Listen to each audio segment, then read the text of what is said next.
Dans cette vidéo, nous allons évoquer la première partie du thème 1 de géographie en classe de 3e, les aires urbaines, une nouvelle géographie d'une France mondialisée. L'objectif est ici de voir l'évolution et les grandes dynamiques qu'a rencontré le territoire national lors des dernières décennies.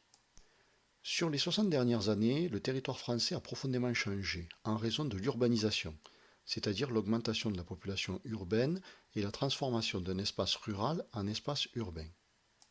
En 2016, près de 80% des Français sont des urbains.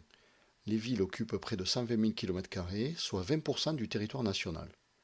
Cette augmentation de la population urbaine est liée à la métropolisation, c'est-à-dire la concentration des activités et des pouvoirs dans les plus grandes villes.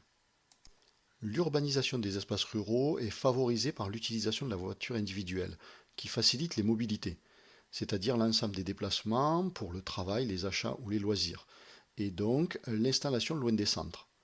Cette croissance urbaine s'accompagne d'un étalement spatial des villes. La France compte une dizaine d'aires urbaines majeures, parmi lesquelles nous trouvons Paris, Lyon, Marseille, Aix-en-Provence, Toulouse, Lille, Bordeaux, Nice, Nantes, Strasbourg et Rennes. Paris est la plus peuplée de ces aires urbaines. Elle est même plus peuplée que l'ensemble des 9 autres aires urbaines, avec 12,5 millions d'habitants. Les aires urbaines se composent de différents éléments reliés entre eux par des axes de communication et les transports en commun. Ainsi, nous retrouvons la ville-centre, les banlieues, les communes périurbaines et les communes rurales, comme nous le montre le schéma suivant. La ville-centre et les banlieues constituent ce que l'on appelle le pôle urbain. En ajoutant la couronne périurbaine, nous obtenons l'aire urbaine. Le développement de l'aire urbaine se fait vers les espaces ruraux. La facilité de transport vers la ville-centre contribue à la volonté des citadins de s'éloigner de la ville pour trouver de meilleures conditions de vie dans les communes périurbaines. Ainsi, en habitant dans la commune périurbaine et en travaillant dans la ville-centre, se mettent en place des migrations pendulaires, c'est-à-dire des déplacements quotidiens entre le lieu de résidence et le lieu de travail.